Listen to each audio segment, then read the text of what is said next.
Hola a todos. Entonces, como lo prometí, capítulo 8 de La casa que vivimos. ¿Por qué el primer amor nunca se olvida? Vamos a hablar sobre la conexión entre el primer amor, los alimentos y las tusas, que son las tristezas que vivimos después del rompimiento con nuestras parejas. Bueno, digamos que el tema que les estoy proponiendo tiene varios elementos o varias nociones. Una de ellas es el amor, otra el olvido, la conexión, el primer amor, los alimentos. Lo que voy a hacer es definir cada uno de los conceptos, de las nociones, para luego después hacer una articulación y poder responder la pregunta que les propuse, que les prometí. Entonces vamos a partir de lo que implica el amor. Habíamos hablado en otros videos que el amor finalmente no existe en tanto que nos amamos a través de los otros, ya lo habíamos tratado. En ese sentido es que no existe. Ahora voy a tratar un concepto del que no había hablado, que es el concepto del olvido. He escuchado muchísimo a los pacientes cuando me dicen que olvidan su infancia. Yo les pregunto sobre su infancia, lo que ocurrió, cómo fueron sus asuntos cuando eran pequeños, y con lo que me encuentro es que los pacientes dicen que se les olvidó la mayoría de la infancia. Por ahí andan diciendo que a uno se le olvida la infancia porque marcó, porque fue dolorosa. Es decir, hay como una relación entre el olvido y el dolor. Algo así como olvidamos lo que nos dolió. Desde el psicoanálisis podríamos decir que sí, que en realidad olvidamos lo que nos dolió. Pero hay un punto que no se nos puede olvidar. No olvidamos las cosas porque fueron dolorosas, porque hay asuntos que nosotros podemos decir que nos marcaron y son dolorosos. Lo que de la infancia se olvida es ese punto de la experiencia en el cual nosotros no fuimos inocentes. Es decir, olvidamos la infancia en lo que marcó por aquello que nos recuerda que no somos inocentes frente a las circunstancias que vivimos.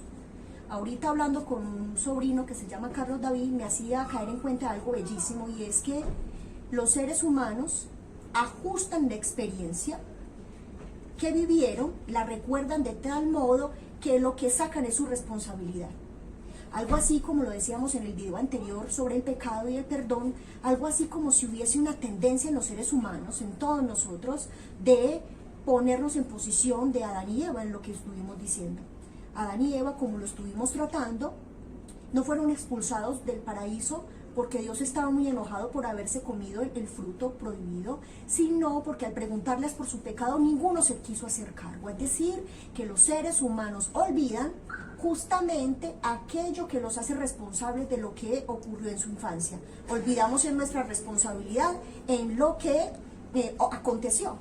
Por ejemplo, no es común que un ser humano, al recordar una parte dolorosa de su infancia, diga, sí, entonces él abusó de mí, o esta persona me hizo este maltrato, y diga, no, pero yo puse.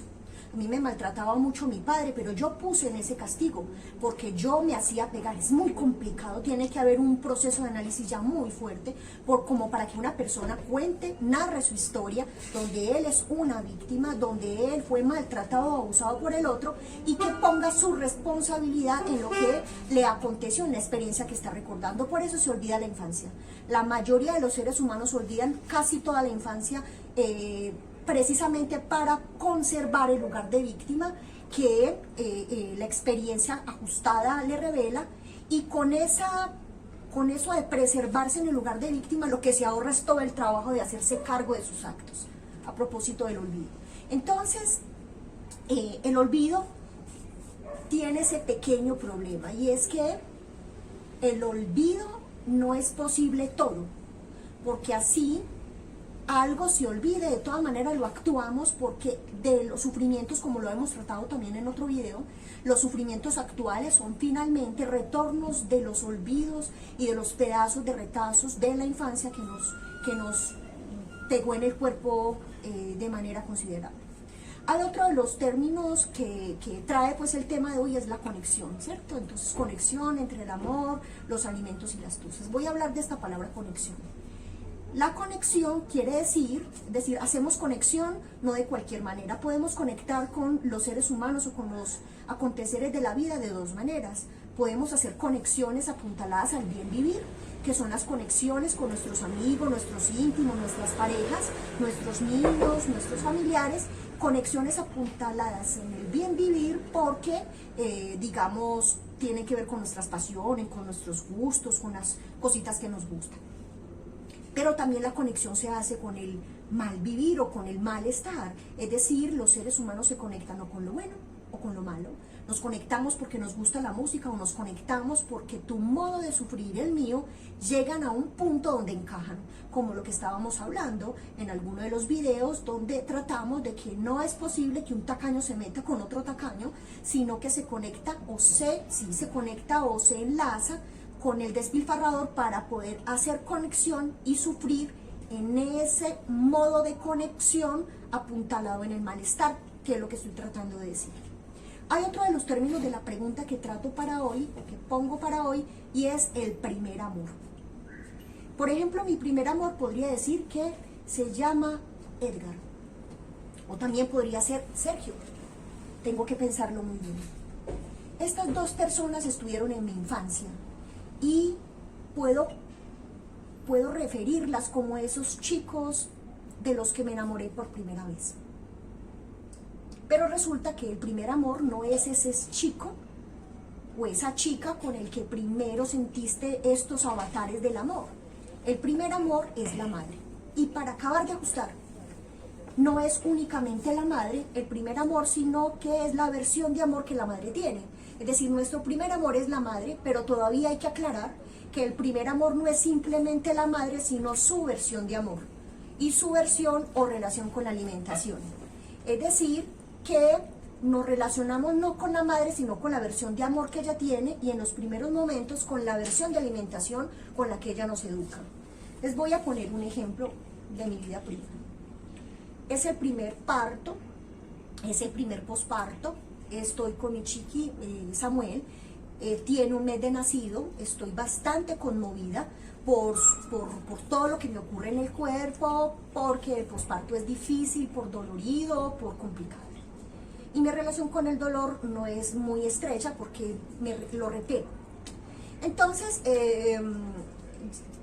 tiene como un mes de nacido y mi suegra, en la que confío profundamente, en ese momento me dice que se lo quiere llevar para su finca para que yo descanse. Mi mamá está aterrada porque yo me voy a desprender de mi hijo cuando tiene un solo mes, cuando todavía lo amamanto, cuando todavía me necesita. En ese instante, a manera de broma, como generalmente hago cuando voy a tener que poner un límite, cuando voy a tener que hacer algo para que el otro comprenda y va a ser doloroso, entonces utilizo el humor. Y yo le dije, mamá, voy a dejar ir a Samuel con su abuela, va a estar súper bien porque ella lo ama, confío en ella y por ahora yo solo soy una teta que da leche. No soy más, no soy todavía ni siquiera su madre. Es decir, que el primer amor, si pudiéramos decirlo de manera escueta, o el primer encuentro de un bebé con la tierra, con el mundo, ni siquiera es la madre, sino que es la versión de alimento para ella. Es decir, es el cómo la madre ofrece esos alimentos. Por ejemplo, decía en alguno de los videos, y lo quiero retomar para hoy, que la madre paisa, cuando está sirviendo los alimentos, si tú no te los comes, para ella es un signo de desamor. Eso más o menos es una mamá paisa. En esa relación de la madre con los alimentos se puede ver también su versión de amor y el modo en que ella va a amar a sus hijos. No es lo mismo una madre que ame a través de los alimentos, ¿cierto? No es lo mismo porque hay madres que aman con los alimentos de tal modo que tratan de completar a sus hijos, es decir, los rellenan. Todo el tiempo aman a sus hijos a través de completarlos con los alimentos. Otras madres no son tan incisivas con los alimentos y no aman a sus hijitos a través de ello o de llenarlos, como de siempre pensarlos con hambre, y si medio bajan de peso entonces están acabados, y dicen, esa es la palabra para referirse a un hijo que está con un poquito menos de peso, o simplemente no pueden tener menos peso, sino que no estuvieron al cuidado de ella, y como no están al cuidado de ella, entonces están acabados. Ese es el término, como está de acabado. Hay madres que se relacionan con el alimento, es decir, la versión de amor de esas madres es un amor que quiere llenar a sus hijos no solo de los alimentos, sino de ella misma. Entonces son madres que le dicen a sus hijos qué desear, cómo amar, qué trabajar, qué pensar, qué significaría ser alguien en la vida, por ejemplo. Hay madres que no educan a sus hijos a través de llenarlos de alimentos, sino que antes se esquivan con el alimento. Es decir, son madres que a través de su relación con el alimento lo que dicen es su propia versión de amor, y entonces a veces está el alimento, otras veces no está, pero al mismo tiempo es ella la que a veces se va y a veces no está del todo. Es como si algunas madres se relacionaran con sus hijos llenándolos y otras no los llenan, sino que se van y luego regresan, de tal modo que nunca se sabe de ellas, nunca se está del todo seguro. Y hay otras madres que que se relacionan con los alimentos de tal modo que los ponen en los tiempos precisos, los ponen en las cantidades necesarias para lo que implicaría como una alimentación balanceada, y ellas mismas lo que están diciendo a través de esos alimentos o del modo en que está sirviendo los alimentos es cómo es que ellas aman, y generalmente son mujeres que más allá de ese hijo tienen otras cosas en que entretenerse, y no significa que los abandonan, sino que más allá de ese hijo, por ejemplo, ella es una mujer. Otro de los conceptos que está dentro de este gran grupo que conforma la pregunta que les propongo para responder para hoy es la palabra tusas. Hemos conocido que las tusas son esas depresiones, esas tristezas generalizadas que ocurren en los seres humanos cuando hay un rompimiento generalmente con una pareja. Entonces, frente a las tusas, podemos, a propósito del alimento, podemos observar diferentes relaciones de estas personas que están viviendo estas tusas con la alimentación. Algunos no quieren comer, algunos solo se calman con los alimentos, y algunos, como decimos en Antioquia, no pelean con la comida.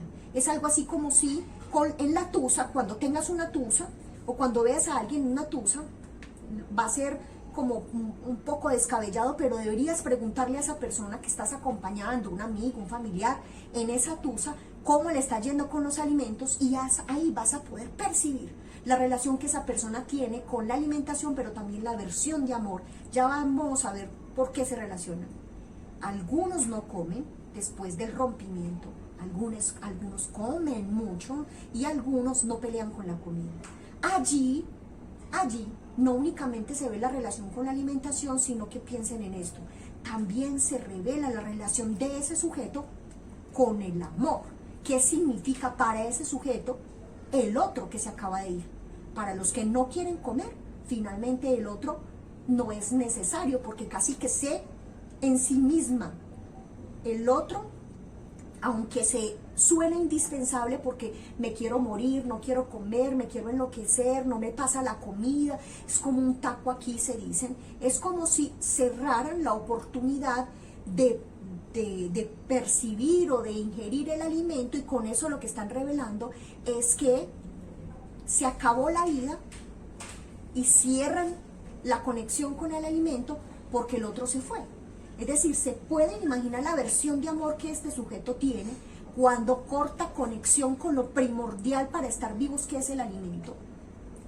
Cortan con eso, y lo que en realidad están diciendo allí es que su versión de amor propio, inclusive el lugar que le dan al otro, es un lugar de absolutamente necesario, en tanto que lo ha llenado de tal manera ese sujeto con el que acaba de cortar, lo había llenado de tal manera que ahorita, si él no está, es casi que haber cerrado con la vida misma y sentirse absolutamente lleno, porque el otro, si no está, es como la llenura. Es muy contradictorio, pero es finalmente eso lo que quiere decir.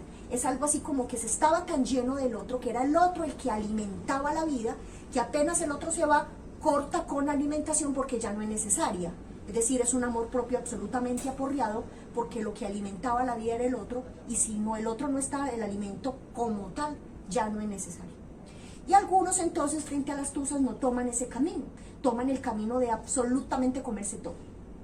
Se quieren comer todo, se llenan de dulces, por ejemplo, se llenan de todo eso precisamente porque lo que acaba de confesarse a sí mismo con ese rompimiento es que el otro era indispensable, que es indispensable para vivir, pero todo el tiempo lo que hace es comer mucho pero vomitar, o comer, llenarse pero después no querer nada. Es como un asunto muy bulímico, y de esa manera es como más o menos confesarse que su relación con la alimentación de comer y luego botar, bien sea por vía anal o por los vómitos, ingerir al otro y luego vomitarlo, es como algo así como ingerir al otro y luego vomitarlo. Lo que se está diciendo precisamente es que lo que se está confesando es: quiero dentro al otro, pero también lo expulso, y es como una pelea en qué lugar darle al otro, porque si le da el lugar de completamente me llenaba, se horroriza, y lo que tiene es que expulsar no la comida, sino esa idea. Y hay quienes no pelean con la comida después de una tusa, es decir, siguen alimentándose normal y ellos mismos dicen: no, yo estoy muy triste, pero no voy a pelear con la comida. Es una manera de decir que la alimentación estuvo en un preciso lugar, que no está cortando con la vida, que no está diciendo que el otro es indispensable, que tampoco es casi nada, sino que está viviendo un duelo de la buena manera, en tanto que ha entendido que así el otro se haya ido, ¿cierto? Y eso tiene que haber, por supuesto, relación con el vínculo que tuvo con la madre. Así el otro se haya ido, no se llevó con él la propia vida, por ejemplo. En este punto, a propósito de haber hablado del amor, del olvido, de la conexión, del primer amor, del alimento y las tusas que componen el gran título ¿Por qué el primer amor nunca se olvida?, y la conexión entre el amor, los alimentos y las tusas, entonces voy a hablar de dos puntos que me parecen importantes antes de responder esa pregunta con todos sus elementos. Hay dos asuntos en relación a la alimentación que a los seres humanos les causa muchísima tristeza, sobre todo a las mamás, porque algunos chiquitos no quieren comer. Entonces hay que rogarles, hay que insistirles, hay que decirles que coman, y entonces de pronto en estos métodos de crianza, en estos padres educando de esta manera, hay dos problemas que se pueden presentar entre los seres humanos. Podemos, en relación a la alimentación, tener posiciones de anorexia o ser bulímicos. Es decir, los dos grandes problemas de alimentación que podemos ver son la anorexia y la bulimia. Pero no nos podemos conformar, no podemos decir y quedarnos como tan tranquilos como decir: aquí hay una anoréxica porque está bajísima de peso, porque está a punto de suero, y no quiere comer y come con asco cuando toca comer, por ejemplo. Eso es una anoréxica, ¿cierto? Uno la puede ver y decir: una anoréxica es ese sujeto que pelea con la comida. Y el bulímico es el que come demasiado pero después lo expulsa con vómito que se induce.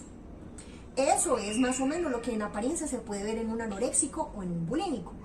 Pero no nos podemos quedar tampoco tan tranquilos de que porque ese es el diagnóstico físico en apariencia de lo que es estos dos tipos de problemas con la alimentación, no quiere decir que no tengamos a veces rasgos de anorexia y de bulimia en nuestras posiciones frente a los vínculos que tenemos con los alimentos.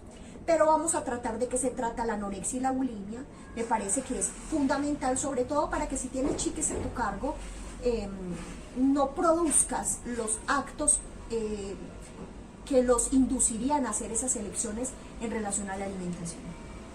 Vamos a hablar de la anorexia primero.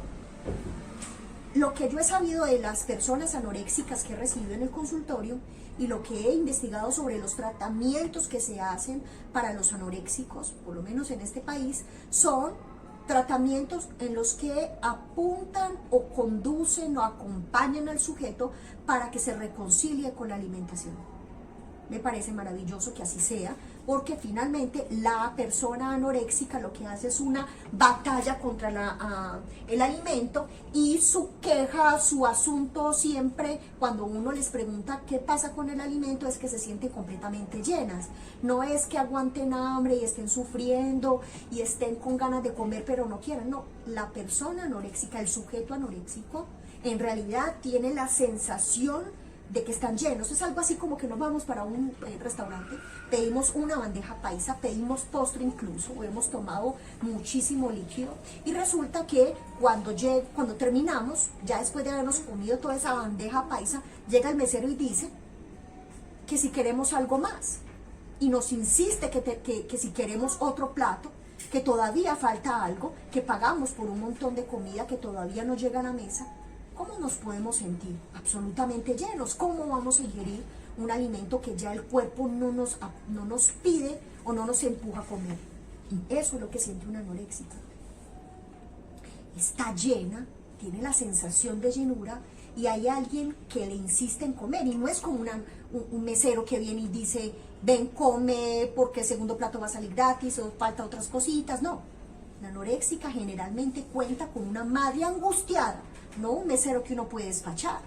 La madre de una anoréxica es una mujer angustiada porque esa chica no come, y por supuesto que tiene que estar angustiada porque está en riesgo de muerte, porque es fácil una deshidratación, porque es fácil una recaída que después ya no tiene reparación y se dañan muchísimo algunos de sus órganos. Claro que hay una madre angustiada porque hay una realidad, es que hay un cuerpo enfermo, ¿cierto? Pero es más angustioso y más aterrador para una anoréxica que no puede despachar a la madre porque es una madre angustiada que está vigilando cada uno de los movimientos que está haciendo su hija, a la que considera una bebé, que hay que estar detrás con un plato y una cuchara insistiéndole a los avioncitos cómo va a comer. Es decir, la anorexia es una enfermedad, por supuesto, para algunos de los digamos, de las terapias o de los discursos, pero para nosotros, los psicoanalistas, la anorexia es un síntoma. ¿Un síntoma de qué? Como cuando les explicaba sobre que uno va donde el médico general y le dice, doc, me duele aquí, me duele acá, me duele acá. Finalmente son síntomas, el médico tiene que preguntar por esos síntomas, pero en realidad esos síntomas no son la enfermedad, sino que son los signos de que ocurre otra cosa. La anorexia es el síntoma de una relación entre la hija o el hijo anoréxico y la madre, en el cual ese deseo de la madre lo tiene tan lleno que no tiene cómo hacerse cargo de tener un vacío para poder comer. Entonces la anorexia es un problema supuestamente de alimentación, pero en realidad es un problema de llenura de deseo de la madre. Fíjense que es ¿cuál es el discurso? Eso es lo que he escuchado bastante. ¿Cuál es el discurso de una anoréxica cuando habla de su madre?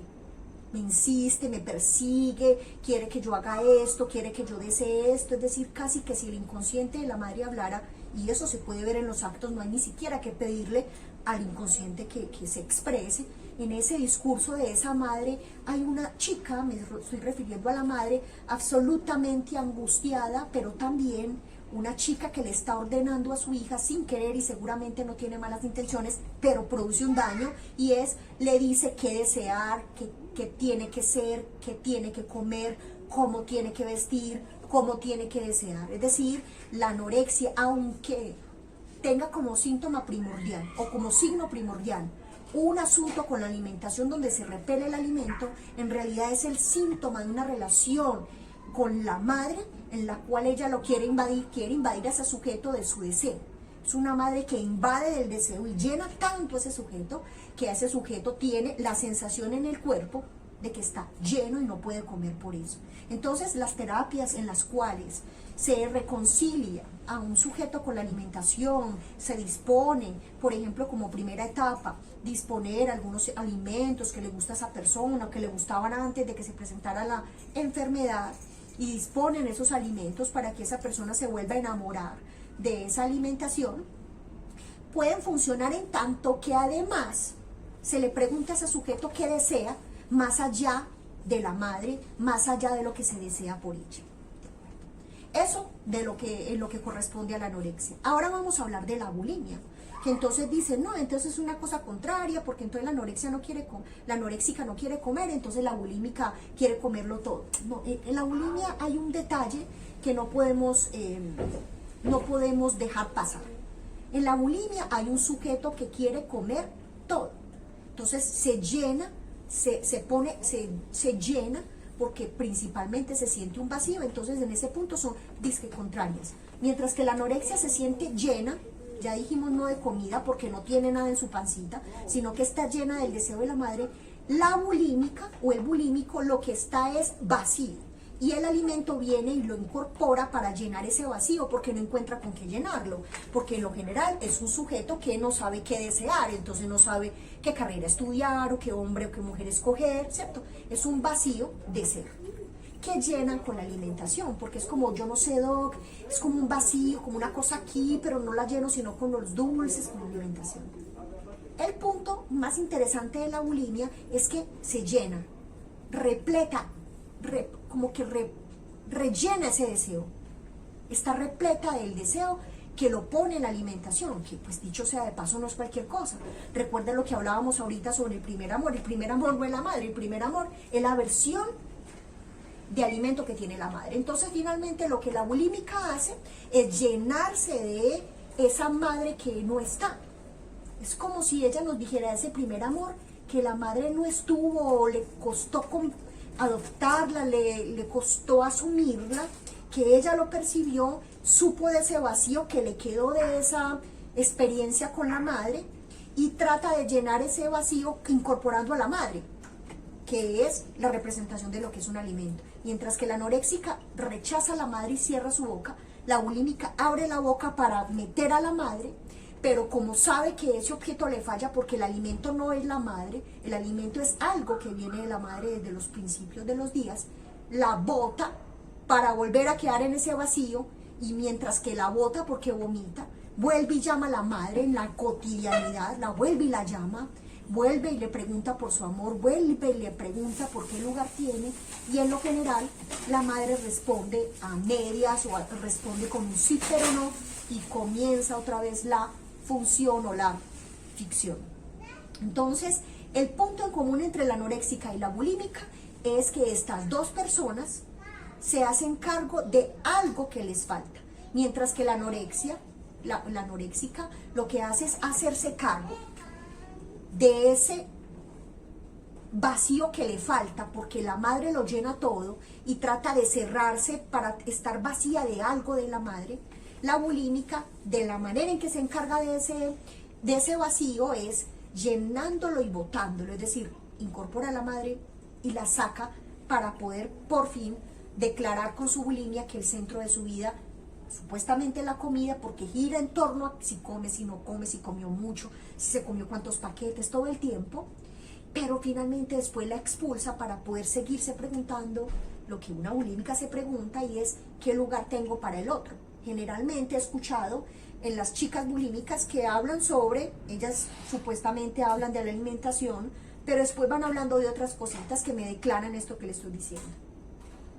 Es típico de una bulímica, por ejemplo, decir que aman más a su hermana, a su hermano, que ella ha visto que le dan más cosas, que más reconocimiento, que sus errores, los de la bulímica, son lo peor, pero que entonces los de la hermana o el hermano son excusados, es decir, todo el tiempo se comparan, todo el tiempo están midiendo el amor que la madre le tiene a los otros familiares y a ella, y por eso, mientras que la anorexia no le importa su cuerpo, mientras más delgado esté, mejor, y además sigue como queriéndose desaparecer del otro, es algo así como me quiero desaparecer, y la madre le dice te estás desapareciendo, se quiere desaparecer del otro que está cansado digamos, de la invasión. La bulímica no se quiere desaparecer del otro, sufre por su cuerpo, porque claro, se golpea mucho el cuerpo con la bulimia, se golpea la boquita, se golpea los dientes, el colon, les da muchísima gastritis, es decir, todo el tiempo sufren mucho con su cuerpo y también con la apariencia, porque se inflan de la madre y luego la botan, y a veces ese cuerpo lo maltratan tanto que comienzan a tener una obesidad que no corresponde con lo que ellos tienen en la cabeza, y es ¿por qué estoy obeso o obesa sabiendo que el alimento que acabo de incorporar lo boto? Es precisamente a veces ni siquiera en lo que he podido entender con mis amigos médicos, con las personas que me acompañan para saber sobre el cuerpo, como Silvana, por ejemplo, ahí no hay ni siquiera obesidad que corresponda con los alimentos que se han consumido, sino que hay un montón de retención de líquido tratando ese organismo de defenderse de ese vaivén, de ese sujeto que no sabe dónde poner la comida, es decir, no sabe dónde poner a la madre. Bueno, entonces ya hablamos del amor, vamos a hacer como un resumen para poder que hagamos las conexiones necesarias para poder responder la pregunta de por qué el primer amor nunca se olvida. Ya hablamos del amor y dijimos que el amor no existe en tanto que nos amamos a través de los otros. También dijimos que el olvido no es posible en tanto que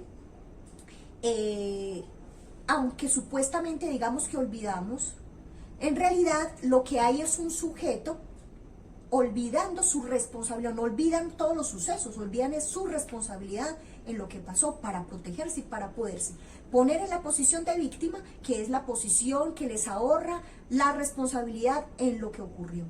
También hablamos de la palabra conexión y dijimos que conexión quiere decir o está apuntalada o al bien vivir o al malestar, y que en lo general los seres humanos nos conectamos es con el sufrimiento. Las parejas se conectan es por el sufrimiento, claro que también por las cositas iguales, por las pasiones que comparten, pero también por eso que esas heridas, digámoslo así, las heridas se van como conectando, lo húmedo se conecta, no tanto lo áspero, por ejemplo.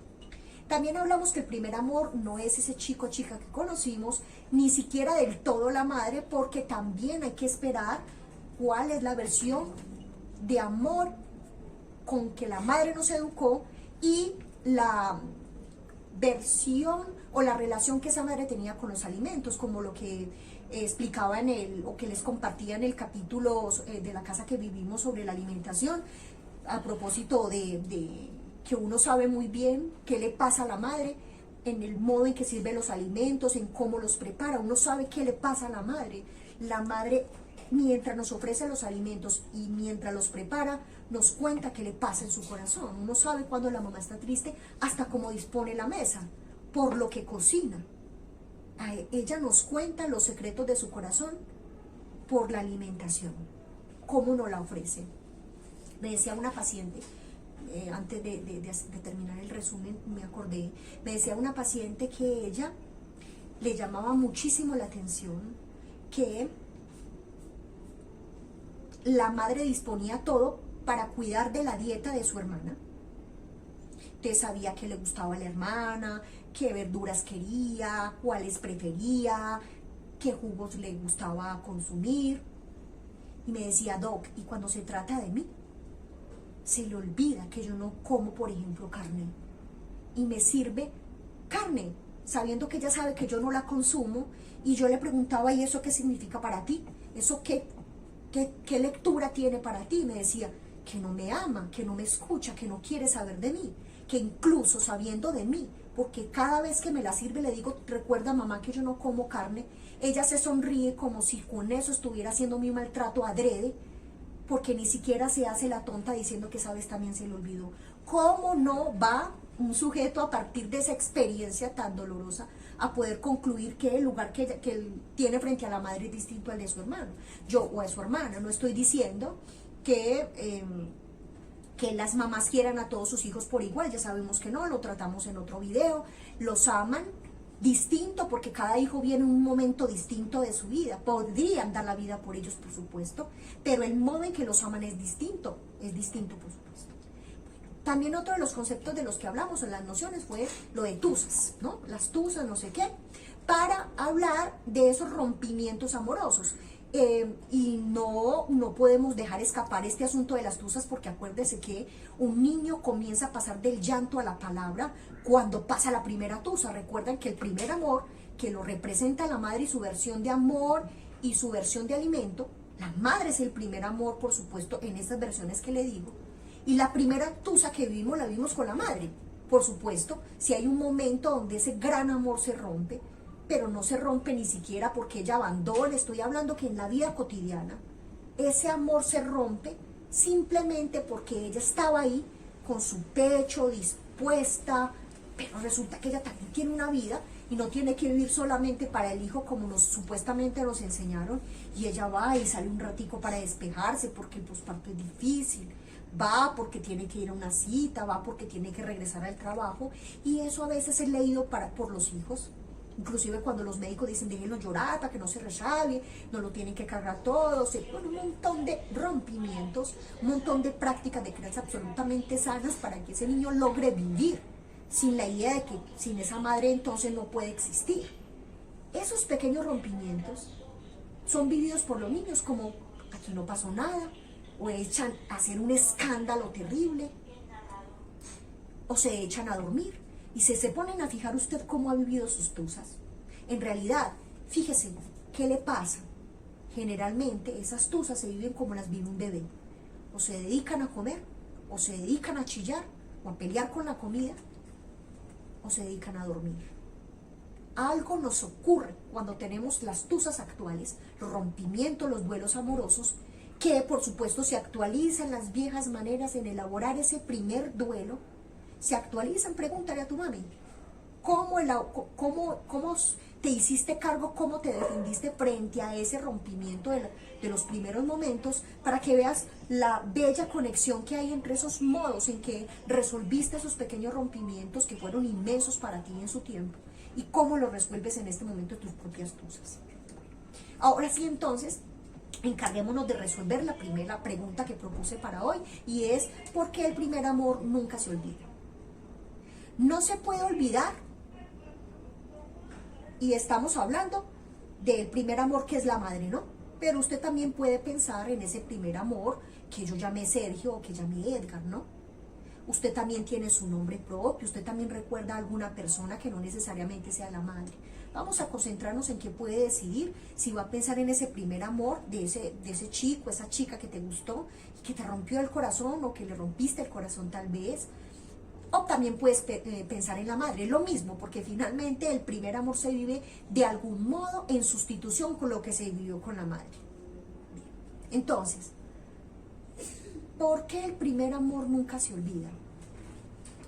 Porque en ese primer amor, de olvidarse, en el sentido de que se retorna y se retorna ese recuerdo, de olvidarse, casi que uno se desaparece. Porque vamos a pensar en ese chico, esa chica que te gustó. Esa primera versión de hombre o de mujer que pusiste en esa relación, esa primera versión es de las más amadas, porque es de las más primarias. Esa versión de persona que pusiste en ese primer amor es la versión infantil que tienes con tu madre. Entonces, los que se entregan muchísimo, los que declaran su amor, los que dicen que es lo más importante, bueno, ahí tú pones lo esencial de lo que piensas, es decir, tu primera versión de amor. Y esa primera versión de amor la pones en ese primer amor, esa versión de amor la pones de la experiencia vivida en tu casita, con tu madre primeramente, ya que es entonces tu primera persona amada.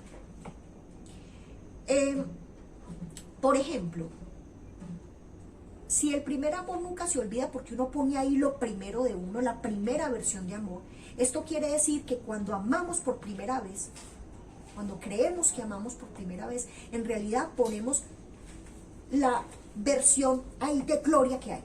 Yo amo aquí, esta es mi versión de amor, y es como si uno dijera, bueno, yo ya tengo esta versión de amor. Por ejemplo, yo mi primera versión de amor a los 6 años es que voy a valorar mucho a los hombres, porque en mi casa los valoran mucho. Entonces yo me voy con esa versión de amor, es que un hombre es valiosísimo. Y entonces yo me voy para mi primer amor con esa versión. Pero resulta, por ejemplo, se me está ocurriendo que si yo tengo esa versión de amor y me voy al primer amor con esa versión, puedo encontrarme, así pasa, que ese chico no soporte tanto respeto, tanto amor, no soporte que se le dé ese lugar, porque la historia que tiene es que los hombres no son importantes, que son casi nada en su propia novela familiar, y se juntan dos personas, una que sería en este momento el ejemplo que pongo como si fuera yo, una que dice los hombres se les respeta, y este chico que dice un hombre no merece respeto, se juntan con esas dos versiones y se producen unos estragos impresionantes y unos desencuentros impresionantes, porque se chocan las dos versiones de amor que se tenían. Díganme qué versión de amor puede tener una chica que siempre le han educado diciendo: a un hombre no se le demuestra, porque si se le demuestra se le monta. Un hombre solo quiere la vagina de una mujer y apenas la tiene se va. Un hombre generalmente solo quiere eso, no quiere amar a una mujer. ¿Con qué versión de hombre y con qué versión de amor puede relacionarse una mujer que le hayan dicho todos esos asuntos? Por ejemplo, el primer amor tampoco, o sea, el primer amor no se olvida. No es posible olvidarlo por un punto, y es que el olvido como tal, por lo menos desde el psicoanálisis, no existe. Laura, ¿cómo así que el olvido no existe? No, también lo habíamos dicho hablando sobre los bisexuales y los confundidos. El bisexual no existe porque en realidad él no es que quiera de lo uno y de lo otro, sino que goza de no elegir. El confundido no existe porque es un sujeto que ya toma una decisión y lo que está diciendo es que no quiere hacerse cargo de las consecuencias de esa decisión que tomó, ¿cierto? El olvido no existe porque en realidad lo que se olvida se actúa. Por eso la casa que vivimos empieza precisamente con esa frase: me da miedo olvidar. Y es por esto este libro, mi nuevo modo de relacionarme con la infancia. Olvidar tiene un riesgo, y es que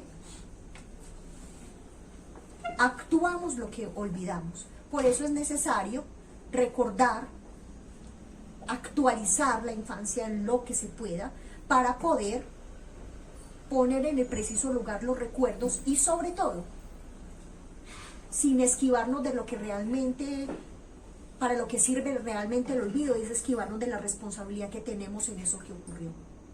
Entonces, bueno, el primer amor nunca se olvida, no sé qué. Piensen en esto. Por ejemplo, que mi primer amor haya sido Sergio. Lo quise muchísimo, como a mis 7, 8 años. Fue un hombre maravilloso. Para mí me impactó el corazón de mi barrio. Listo, Sergio.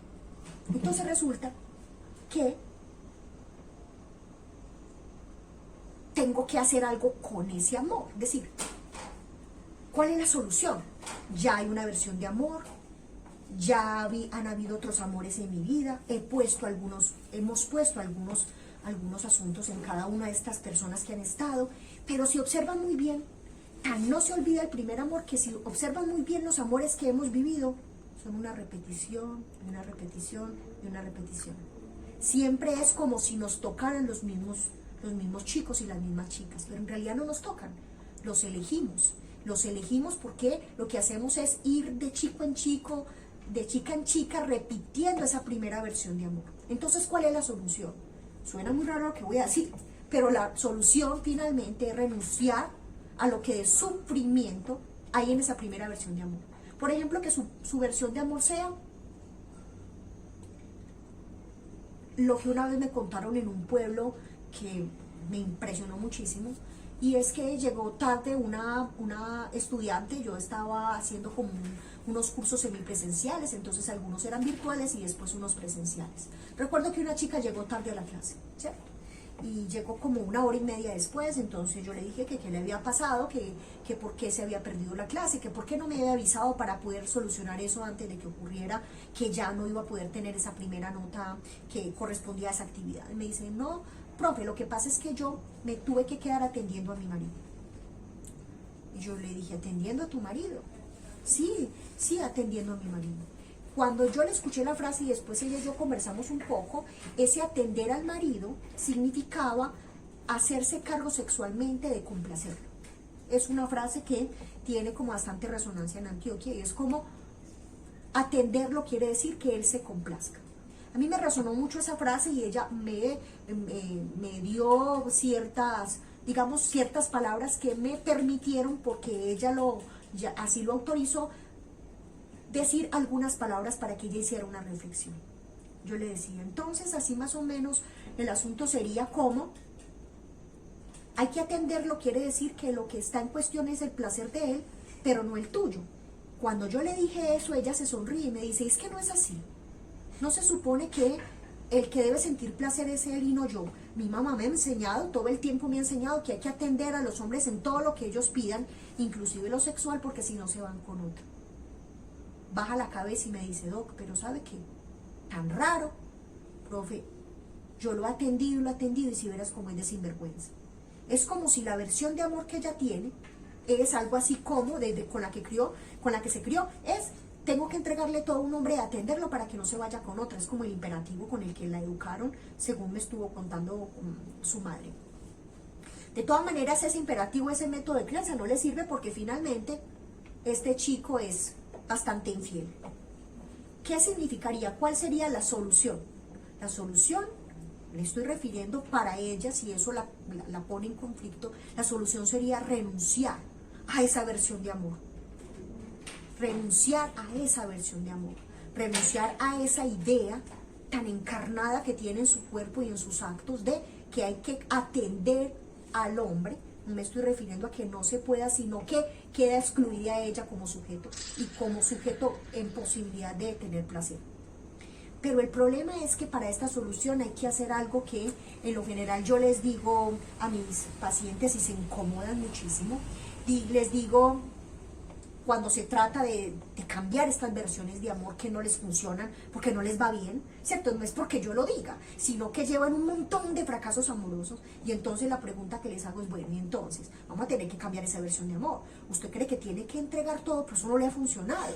Entonces hay que modificar, hay que pensar primero en por qué tiene la idea de que tiene que entregarlo todo. Y después revisar entre las dos cuál es la justa medida personal, es decir, ¿usted qué va a entregar? ¿Y qué va a negar para que usted no se abandone completamente en ese amor? Y les digo la siguiente frase, bueno, entonces si hay que hacer esta tarea, entonces empecemos a enterrar a la madre. Y se impresionan y dicen, ¿cómo que voy a enterrar a mi madre? Yo sí hay que enterrar a la madre, pero no les estoy diciendo, por supuesto, de manera literal, obvio que no. Eso sería pues todo un desparpajo. Sería, hay que enterrar a la madre, quiere decir, como dice Beatriz, una amiga querida, hay que ser bueno para enterrar a los vivos. Es decir, hay que enterrar eso de la madre que nos ancla ideas sobre un amor que no nos ha aprovechado, que no ha salido bien. Hay que enterrar esas ideas de la madre que dicen, por ejemplo, que un hombre solo quiere la vagina de una mujer y después se va. Pero pues claro que eso es un hombre. Un hombre en posición masculina quiere desear a una mujer. Es decir, un hombre en posición masculina quiere la vagina de una mujer.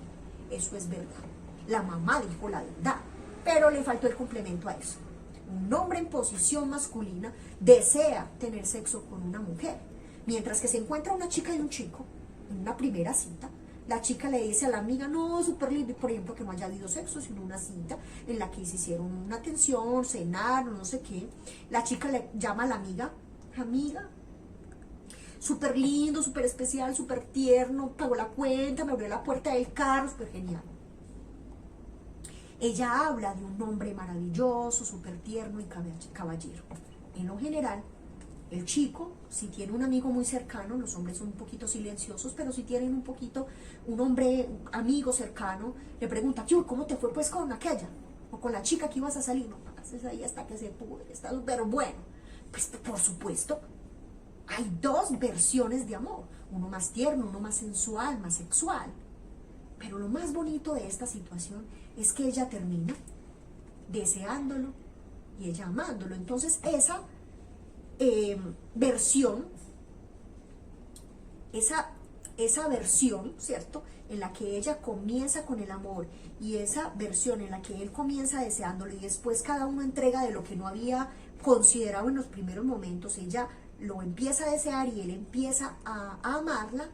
Esa conexión solo ocurre si los dos han renunciado suficientemente a los ruidos que les hacen las familias, los ruidos que les hacen los familiares respecto a estas frases que golpean tanto la vida amorosa de los seres humanos. Yo no creo que una mamá se ponga en completa conciencia. Puede pasar, por supuesto, porque hay mamás un poco tirando ya la perversión, pero una mamá en lo general, cuando dice esa muchacha no me gusta o ese muchacho no me gusta, necesariamente no está con conciencia diciendo que tiene muchas ganas de que ese hijo no tenga su vida amorosa resuelta y no se vaya de casa. Ella dice, mi hijo, yo quiero que salga adelante, yo quiero que esté bien, no sé qué, pero esa muchacha no me gusta. En realidad, lo que tiene esa madre es miedo de quedarse sin ese hijo y es comprensible, pero no por comprensible tenemos que quedarnos en casa resolviéndole a la madre las preguntas que no se quiere hacer sobre su condición de mujer. Entonces la solución es renunciar, enterrar a la madre. ¿Qué de la madre? No a ella, no todo de ella. Renunciar a esas ideas maternas que nos ponen en el cuerpo y nos hacen, por ejemplo, creer que solo vamos a estar bien a su cuidado y en su casa. ¿No les parece muy llamativo esa frase que hay por ahí, que no hay como el Hotel Mama? Pues por supuesto. Hay madres que permiten a sus hijos gozar de la casa, les permiten a sus hijos un montón de libertades, pero en el fondo lo que hay que averiguar caso por caso, por supuesto, pero en el fondo lo que hay es una madre que en el trasfondo de esas libertades que le dan a sus hijos es como: puedes usar la casa, puedes quedarte para siempre en esta casa, porque ¿para qué te vas a ir si aquí pasa lo mismo que podría pasar por fuera. Ahí les dejo. Hay que analizar de todas maneras el caso por caso. Bueno, entonces, ya hay tusa, ya tenemos un problema. Gloria, ¿para qué le serviría la tusa? La tusa le va a servir precisamente para que usted observe su relación con los alimentos. Es muy raro, pero es como, bueno, tengo una tusa, ¿yo cómo me relaciono con los alimentos? ¿Los dejo de comer? ¿Me estoy atiborrando? ¿O no tengo ningún problema? Y ahí vas a tener una versión, no únicamente de tu vínculo con los alimentos, sino tu versión de amor, que hay que revisar para saber si te quieres llenar completamente del otro, lo quieres expulsar, o por ejemplo, estás tan invadido del otro que a veces hasta estás tan lleno del otro que a veces hasta se descansa de haber terminado esa relación. Entonces, voy a terminar con esto que ocurrió hace poco. Me escribe en un momento donde no me lo esperaba una paciente que decía que estaba súper mal, que si por favor la escuchaba un momento porque estaba súper mal, porque acababa de enterarse que la persona con la que había estado había declarado públicamente que ellos no estaban juntos. Ellos terminaron una relación y había ella todavía tenido como cierta esperanza de que él pudiera hacerse cargo de ese amor, pudiera reconocer que la amaba todavía, y resulta que de un momento a otro esta persona lo que hace es declarar públicamente que ya no están juntos. Esta mujer se desbarata impresionantemente y pude ver la magia de lo que implica ocuparse del inconsciente, ocuparse de la responsabilidad que tenemos en lo que nos ocurre. Cuando me dice sí, que está desesperada, que está muy incómoda, que tusa tan horrible, que no le provoca comer, que es bastante doloroso lo que está viviendo, y le dije, a ver, ¿y por qué está mal? Es que declaró públicamente que ya no estamos juntos, sí, pero note muy bien, le dije a esta chica, que por ejemplo se llama Marcela, Marcela, note muy bien que en realidad usted la tiene triste, porque también estaba muy conflictuada con el alimento. Note que en realidad lo que la tiene triste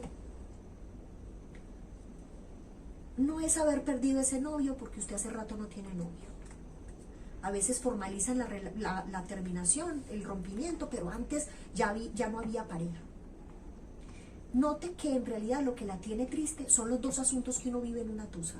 Uno cuando está viviendo una tusa, lo primero que se pregunta, por supuesto, es por si el otro cómo está, ¿cierto? El otro cómo está, y cuando comprueba que uno está, que el otro ya se fue, eso golpea, pero el amor propio, lo que llamábamos por ahí como el ego. Golpea el ego porque finalmente ese sujeto lo que acaba de comprobar es que el lugar que creía tener ya no lo tiene. Además, tiene que lidiar con que el modo de pareja, el modo de versión de amor, todo lo que se inventó en esa relación de pareja, eso no le funcionó, porque además es la tercera vez que le pasa no sé qué cosa. Entonces tiene que cambiar la versión de amor. Es decir, se siente un vacío aterrador, y por eso hay tantas crisis de angustia, porque en realidad ese sujeto a lo que está enfrentado no es a dejar a Mario, o a Juan, o a Marcela. En realidad esa persona, lo que está en ese momento, de lo que se está despidiendo, no es de ese sujeto, sino del sujeto que era ahí. Algo así. Como que lo que en realidad perdemos cuando rompemos con alguien, o cuando alguien rompe con nosotros, es ese sujeto que estaba ahí. Es que como me hacía sentir de bien, es que yo era muy feliz. Es decir, extrañamos y nos duele, es el sujeto al que tenemos que renunciar por ese rompimiento. Dejamos de ser ese sujeto que ese otro nos acaba. Entonces, en realidad la tusa duele porque nos estamos despidiendo de la persona que fuimos y parece ser que no funciona porque hubo un rompimiento y grandes dolores y fracasos, y al mismo tiempo nos enfrentamos a un gran vacío, y es cuál es el sujeto que nos vamos a inventar, si ya que que nos habíamos puesto en esta relación fracasó. Es decir, que perder un amor, una tusa, lo que nos revela es, o lo que hace ver del sujeto es cómo se relacionó con el primer rompimiento que fue con la madre, y por eso frente al amor y frente a los rompimientos y las tusas nos portamos como chiquitos. Lloramos, peleamos o no con la comida, algo nos pasa con la comida, o nos dedicamos a dormir. Bueno, porque el primer amor nunca se olvida, porque el olvido es imposible, en tanto que lo que olvidamos definitivamente lo actuamos y no se olvida, porque a partir de ese primer amor lo que hacemos es hacer unas repeticiones a veces bastante dolorosas en nuestra vida amorosa, que tiene que llegar a un punto, y ojalá llegue ese buen tiempo donde te interrogues por tus maneras de vincularte con el amor, para hacer así construir un nuevo amor, una nueva manera que no esté tan ajustada a esos viejos amores, sino a un invento que te vas a hacer para estar nadando en los buenos tiempos. Muchas gracias. Un abrazo.